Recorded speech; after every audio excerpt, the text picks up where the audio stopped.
Hello everyone, Markystal here, and today we're doing an impressions video on Sword Art Online 2, Episode 8, Bullet of Bullets.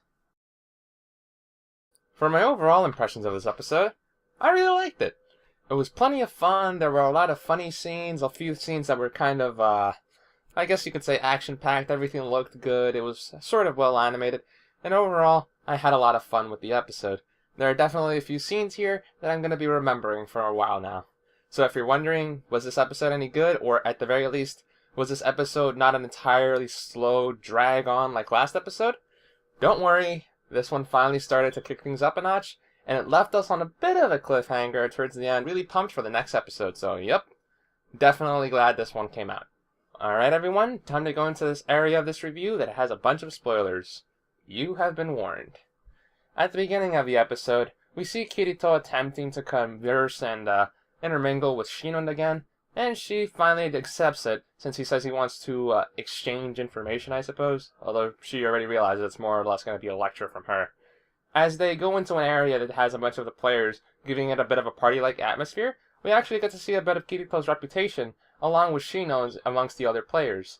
Shinon's renowned for her icy cold demeanor, and Kirito's well known for his berserker-like sword attacks, which was plenty of fun overall.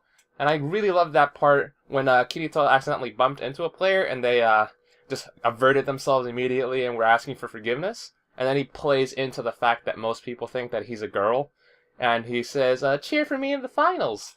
And everyone just has a hilarious reaction. I always kind of feel bad for them since they don't realize that it's, well, it's a trap! Yep. I kind of feel bad for him, but at the same time, it gave me a lull, so definitely a plus up on that area. We then get to see a bit of an awkward discussion between Shinon and Kirito as they're trying to get to the core subject, or at least Kirito's trying to, but failing horribly. But he does manage to get a little bit of information. We see that there are only really 3 players that are new in this tournament that Shinon isn't very well familiar with. Dine, Sturban, and I think it was Masako X? No way, I think I have another person X name. Anyhow, there are 3 players there, and it's clear that one of the 3 players, in Kirito's mind at the very least, has to be Deathgun, so he knows who he's looking out for. After that whole discussion, we can still see that Shinon's a little concerned for Kirito, since his demeanor hasn't completely recovered whenever he comes into the subject of Deathgun at the very least. So, I suppose we can say that she's still curious in that respect. Towards the middle of the episode, once we get past that and the tournament actually starts, the Bullet of Bullets, we get to see a bunch of different conflicts occurring all throughout the map. We see various players shooting at each other, attacking each other, cutting off other people's attacks, and we even get to see Shinon display and demonstrate the whole radar mechanic that kind of works like the UAV from Call of Duty, although there does appear to be a way to get around it.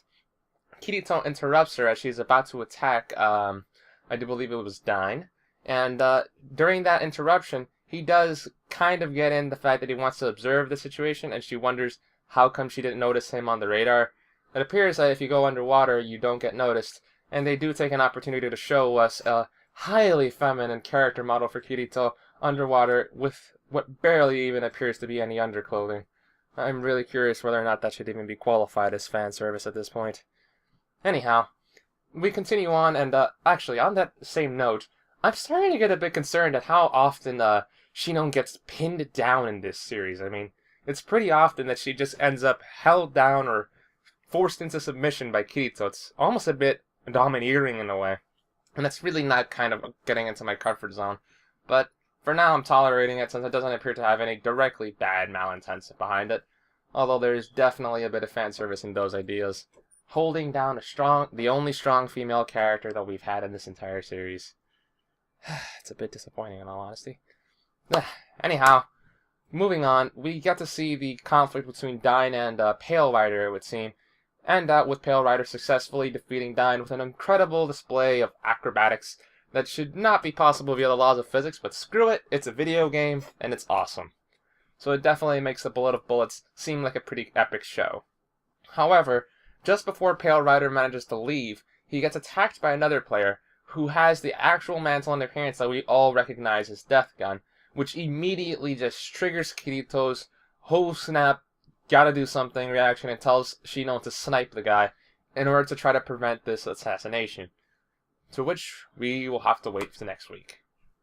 Well, overall, as I did say, everyone, I had a lot of fun with this episode, and I really liked its pacing a lot better than the last episode, which really tended to drag on quite a bit.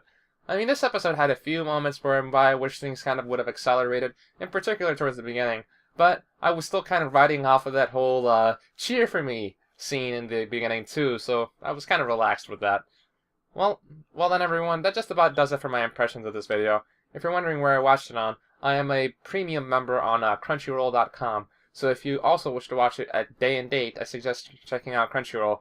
Although do note, if you live in the European regions, it does appear that they hold off the episode for a week. You can have your own streaming sites, although I prefer to choose Crunchyroll due to the fact that it's legal and supports the anime industry. So I suppose you could say that that's my angle on things. Well everyone, this has been Markystal, logging out.